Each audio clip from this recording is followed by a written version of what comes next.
The 2020 bike boom has been in full effect on anything from just shifter cables through accessories and especially bikes.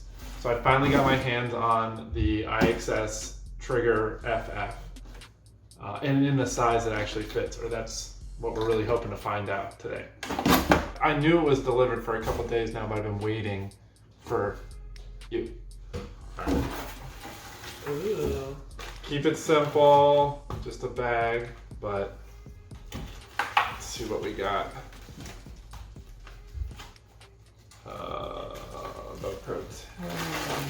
Got cheek pads, something that I haven't really had to deal with a bike helmet, but here's what we all want to see.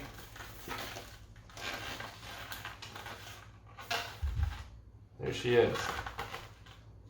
Which I gotta say, initial impression coming from the website pictures, I thought this was gonna be a little bit more blue than it's coming across. These colors are very similar top and bottom, but definitely a little bit more blue and then gray on top. But overall, I do like the look of it. You think it really was gonna be more blue? Yeah, a little bit. I didn't order the blue one though. No, I didn't. This is graphite. This is graphite. Even still, I thought the blue was going to be a little bit deeper. Trying to figure out how you do a vertical adjustment on this, but I'm just going to leave that in. Let's just pop it in and see how it fits.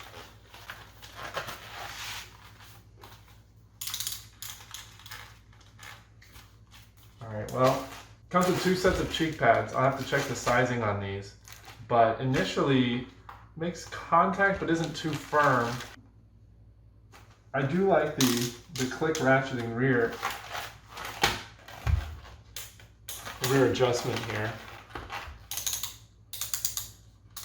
Tighten this down. It's got room for vertical adjustment as well, but it actually felt like it fit the back of my head pretty good.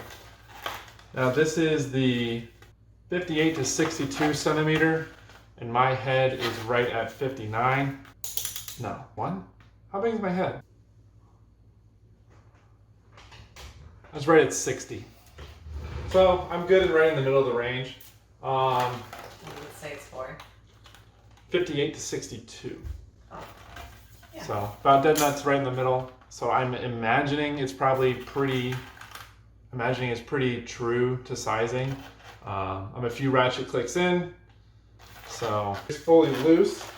This is probably your 62 centimeter head guy, and I am right there, which is still about half a turn from fully locked down. So 1, 2, 3. You get about 3 half turns until it's completely maxed out. So yeah, I'm right in the middle of the range and right in the middle of the adjustment. So I'd say this fits pretty true to size. Let's check these cheek pads out. Now these look like they just rip out. We're gonna find out. Yeah, just 2 pops. And definitely feels like it's got the thinner cheek pads in from the factory. These definitely feel thicker. Well, they pop in and out pretty easy, so maybe I'll actually wash them. So the big thing with this helmet is it's supposed to weigh 640 grams. Now, marketing is what it is. That's for a size small medium, and this is the medium large. So let's get the weight of this minus some of that. Cardboard definitely weighs a bit.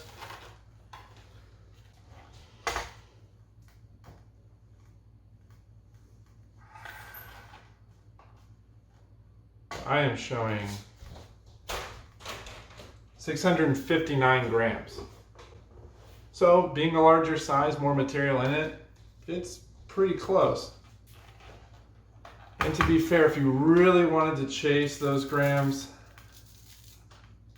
this microfiber little chin chafe protector, I mean, that's gotta be at least 1/10 of a gram that you're gonna save right there.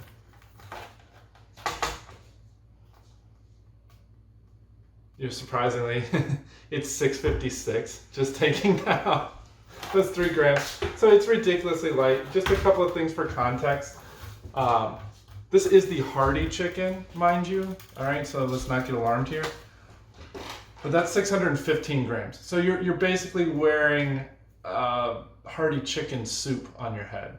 That gives you a good idea, but it's strange because it's so much larger. It's more distributed. It really does not feel that heavy. All right, so we got an idea of the weight. Another comparison. This is my wife's half-lid helmet. To get an idea on how much more weight we're talking about here, you'd have to turn the scale back on. 325. It's half the size, so yeah, it really is about half the weight. Showing 657, probably the humidity soaking into the pads, if I had to guess. But no, I'm really impressed to get something that has a downhill rated chin bar on it. That's this light. The excuses for me to not just wear the full face helmet are getting pretty small. I do want to check out the fit lock here. Again, that ratcheting head strap thing is great. That is pretty loose. Never messed with one of these, but yeah, taking it off is really easy, and to put on. Ooh. Make sure you keep your neck hairs trimmed up, because that just got me a little pinch. Just throw this back on here real quick. Yeah, once you figure out how to use the fidlock buckle, it goes together really quick. Just a snapping motion to undo it. Yeah, I've never used one before, but you just watched me kind of figure it out live. So for all of you that would have automatically known how to do that, I salute you. To anyone who's still trying to figure out how to do that, just stick with it. You're gonna get there one day. Now let's talk value. This is an expensive helmet. Not as expensive as you could go. Well, you can always spend more, but they're going online for about $260 most of the time. You can hunt around, you can find some better deals. I gotta give it up for Caitlin on this one. She got quite a good deal. So keep an eye out as we're coming up closer to Christmas, that you may see a couple of these coming back in stock, if not going on sale. Oh, and if you're not picky about color, the options are going to be way more open to you. There's plenty of the like neon yellows out there, and some reds as well. So if you probably have a smaller head. Some of you may be cross-shopping this based on the lightweight.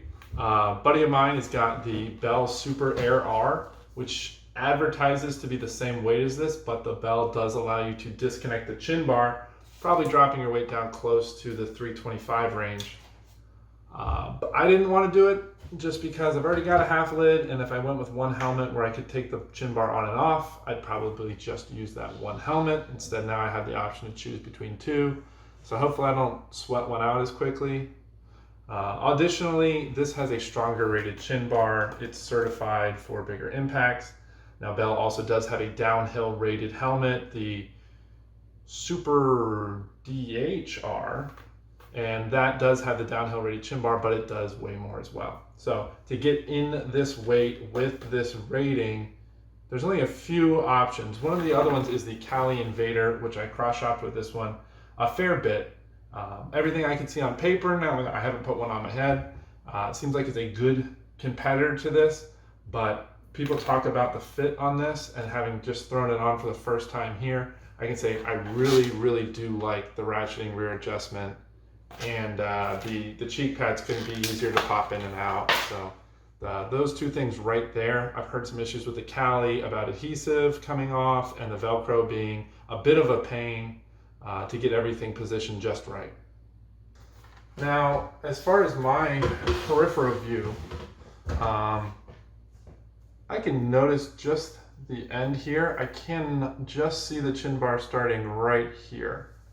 So if I glance off to the side, I can just pick up a little at the bottom, very bottom of my vision here and here, and then you can see it out here, but it's, especially if you're going downhill or something, you notice more of the visor than you ever would anything in front of you, and that's going to be the same whether you're in a half lid for the full face.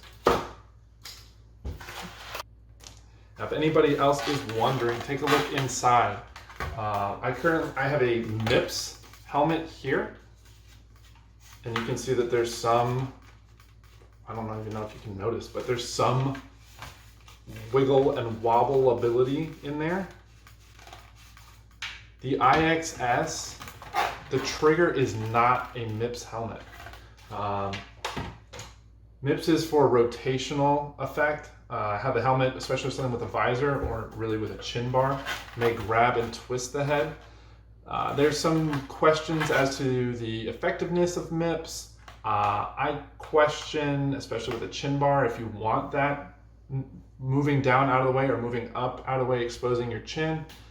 A lot of questions there. Some people have said MIPS basically does the same thing as if you have hair, and that hasn't typically been an issue for me if you've watched any other videos before I was sheared. So time will tell. Are you giving up some potential safety for weight? Maybe. Are you getting more safety in the fact that you have a downhill rated chin bar, but you don't have MIPS? You're gonna have to make your own mind up as to what's the most important thing for you. You can always up the safety factor going to a larger, more coverage, heavier helmet. But if you have the most protective helmet in the world, it doesn't do you much good if it's not on your head. So with this, I feel like I hit the combination of wearability and comfort with also safety. So hopefully I don't have any excuse not to wear the full face. I really appreciate you all joining me. I will definitely be updating you as I get a couple rides under my belt with this new helmet. Thanks, guys.